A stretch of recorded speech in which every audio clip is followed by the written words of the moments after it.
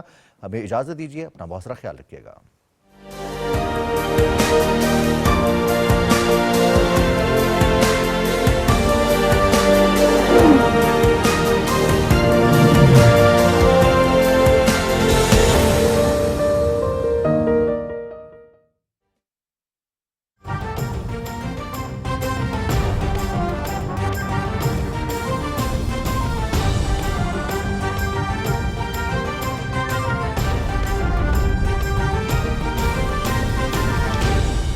درست، ہر وقت، بر وقت.